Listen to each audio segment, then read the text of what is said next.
Ever feel like you ride all the time, but aren't really improving? The secret isn't a new bike or riding harder. It's practicing smarter. Today, I'm going to share how to make your next ride count and actually get better on the bike with some of my favorite drills. I even threw a couple of wacky ones in there for you to try. But before we get into all that, I'm trying to reach 5,000 subs. It's free and it really helps me out. So hit that button below and join the Supermoto crew today. Thanks for all your support. Now back to the video. So first off, I want to start with turn tracks and figure eights. And these drills are going to help you master the corners. Now here's why it matters. Corners make or break lap times and flow. You might only be shaving like 1/10 of a second off of your speed in the turns, but stretch that out over a 2-hour-long hare scramble race and you will be shaving like minutes off of your lap times. Turn tracks and figure eights also really help you keep your momentum up and learn how to flow through a woods loop or a motocross track. And why this matters is because it will help you conserve energy. So a turn track is basically like a simple loop focusing solely on the technique of turning. They're pretty easy to make. If you have a field, that's really all you need. Go out in the field or the yard if you're allowed to make a track in the yard, and you don't even need any tools or anything to do it. You just take your bike, you could set up some rocks or any sort of thing that you can find to mark. Maybe there's like bushes in the field or like certain plants that you can remember. Just take a couple different objects and use those as your markers and just keep riding around a small little simple loop. Make sure you have a variety of turns, but the loop doesn't have to be super long, 30-second lap time or a 20-second lap time. It really doesn't have to be that long. The point is you want a variety of turns and you want to be able to practice them over and over and over again. And the way that you start to wear the lines in is you just make sure you keep hitting the same line over and over and over again. At first, it'll be flat and you won't have anything to really hit a groove and lock your bike into as you go around the corner. But as you hit it more and more and you start to pick up speed, you'll start to notice that a rut starts to form. And the cool thing about motocross and woods riding, a lot of people say, well, on a motocross track, I'm just riding the same thing over and over again and it gets boring. Well, that's not actually true. The same way that a trail in the woods breaks down over time and changes, so does a motocross track. If you hit a turn track over and over and over again, you're going to start to notice that the turns will completely change. Sometimes the ruts will get like a hook in them and you'll have to adjust your technique and prepare for that hook. Other times the ruts will fall in and collapse and you'll have to either make a new line or you're gonna have to form the rut again. Sometimes the rut might not be an ideal angle and you're gonna have to deal with that. Like I said, either make a new rut or you're gonna have to learn how to hit that angle better. The turn track is a constantly evolving thing, and so is a figure eight as well. Now, a figure eight is basically, what an 8 looks like. You do one right turn and then you loop back around and you do a left turn and you make like an 8 shape on the ground. This is super easy to set up as well. You take 2 objects, it could be cones, it could be rocks, it could be 2 bushes, and you can experiment with the distance that you have these as well. A tighter one is going to make for different turns than a wider figure eight. And basically you just hit it over and over and over again. In the same way that the turn track, the ruts change and it evolves and it's like a living and breathing sort of practice track, the figure eight does that even more because you're hitting the same turns over and over and over again, even more because there's only 2 of them. And so what you can do is you can hit it in one direction and then you can switch it around and hit it in the other direction. And you'll be practicing left turns and right turns in multiple different ways. But the really good thing about the figure eight is because it's just 2 turns, you're trying the same turn over and over and over again at a more frequent interval. So you'll be able to get direct feedback very quickly as to what techniques are working and what aren't. So you can hit the turn 1 lap and then immediately 5 seconds later you can hit the same turn again, try something different and see if it worked. This really helps to solidify proper technique in your brain, and it goes along really well if you watch some videos about proper turning technique and form and then you go out and you try a turn track or figure eight, because you're basically taking what you just learned and you're creating something to hang that information on in your mind. You're creating the experience to hang the information on, and that's going to lead to it sticking in your brain and becoming second nature.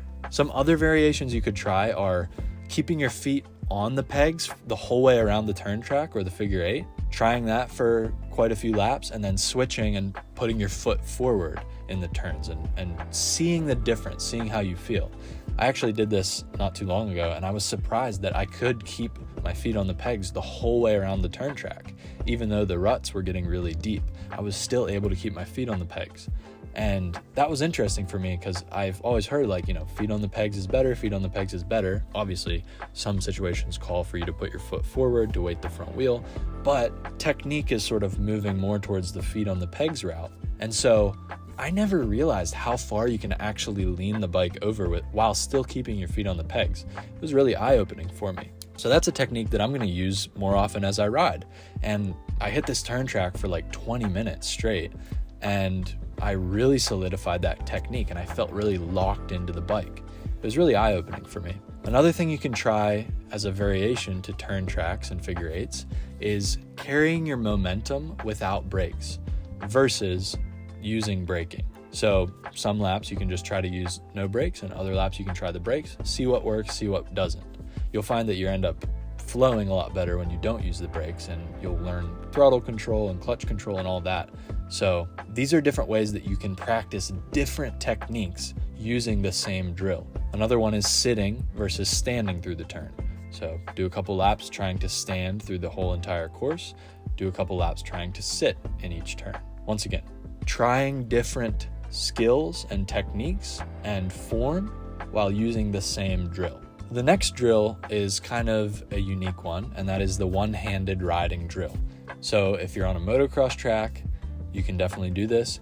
If you're in the woods, you can do this as well. Basically, you only ride with your throttle hand.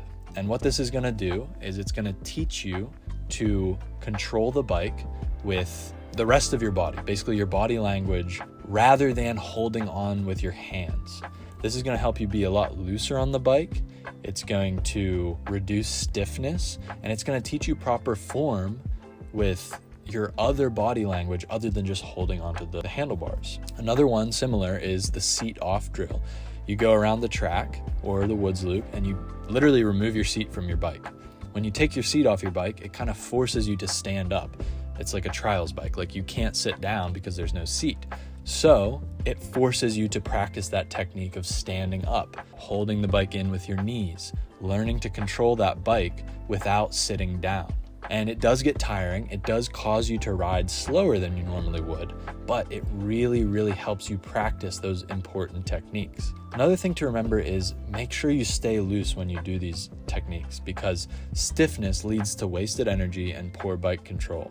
An example of where stiffness hurts is in the whoops, in the turns, braking bumps, and even over jumps, because when you hit a jump and you're super stiff because you've been holding on for that entire moto, when you get in the air, you can't control the bike at all. It gets really scary. If you've ever hit a jump and you feel like you're holding on to the bike for dear life, you're not letting it kind of move underneath you, you will know that that's a really scary feeling. And when you go to land especially, it's not so good. If you don't have that natural suspension in your body when you land because you're really stiff, it's no good. So just keep that in mind when you're doing these drills. Another thing that's really important and that I haven't really done in the past until this past year is training for endurance, building seat time and stamina when you go out to ride. So it's important because endurance lets you practice longer and ride smoother, but also if you do plan on racing, this is key.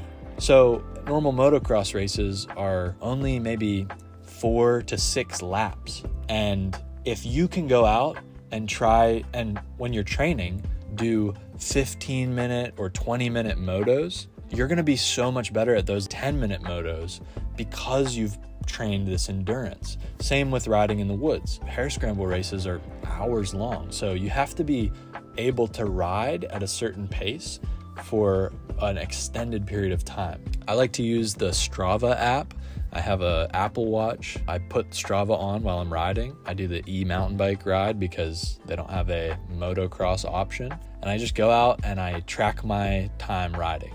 And it can tell you all these different stats of like how long you were actually moving. It shows you a little GPS of where you went. It's really cool, but what it helps with is kind of knowing how much time you spent actually riding the bike. And then you can try next time you go out and ride to improve that, to increase that. And while you're riding, you need to focus on maintaining a steady pace, not sprinting. Of course, you can probably ride faster, but if you ride 110% of your pace, you're not going to be able to make that 15 minutes on the motocross track or the 1 hour in the woods.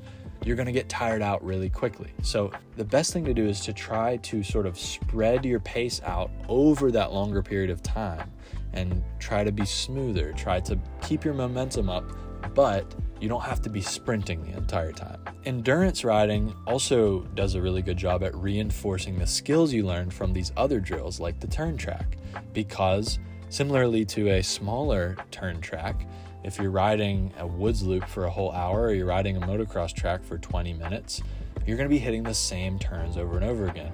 And it will additionally help have those proper techniques solidified in your mind. Another thing I want to talk about is stop taking the same line every lap, especially in your turn tracks and on the motocross track and in the woods. Stop taking the same line. I know it's easy, especially if you're riding on like your own land or a friend's land or land that you ride on a lot or a track that you visit all the time and it's like your local track and you know the track inside and out. You tend to develop habits and you don't try new lines. You're comfortable riding on the outside line and hitting the jump from the outside every time. You never take that inside line. Why this matters is it expands your adaptability and your race IQ. On a race, the person in front of you is going to take that line that you want almost every time. They take the best line on the track if they're in front of you. And you got to be able to take that crappier line and get past them. You have to. You can't take the same line as them. So when you're practicing, if you're hitting the same line over and over and over again, and you're not trying a different line or trying to change your angle or brake in a different part of the turn, you're not going to improve and you're not going to be as adaptable when you get into a situation where, let's say you're not even racing. Let's say you're just out on the trails. You're hitting a trail that you normally hit all the time. And there's a huge mud hole because some people came through in some Jeeps or something and they dug a big mud hole where you normally go through. Well, now, what if there's a hill on one side and you have to learn how to ride off camber around the mud hole? If you've been taking different lines and changing things up as you go through, you would have that adaptability. But if you don't do that, you're just going to get really comfortable taking the same lines over and over and over again. On a motocross track, it's usually people always take the outside line and they don't try to take the inside line because they don't get enough speed for the jump. But you're never going to learn how to get enough speed for a jump right out of a turn if you don't take the inside line. And sometimes the inside line is a lot faster. So don't take the same line every lap. Switch up your lines, try different lines all the time. It'll help you immensely. Next time you ride, try at least one of these and see how much better you feel on the bike. Let me know what drills you practice to improve your riding in the comments below. Have fun out there. Soup out.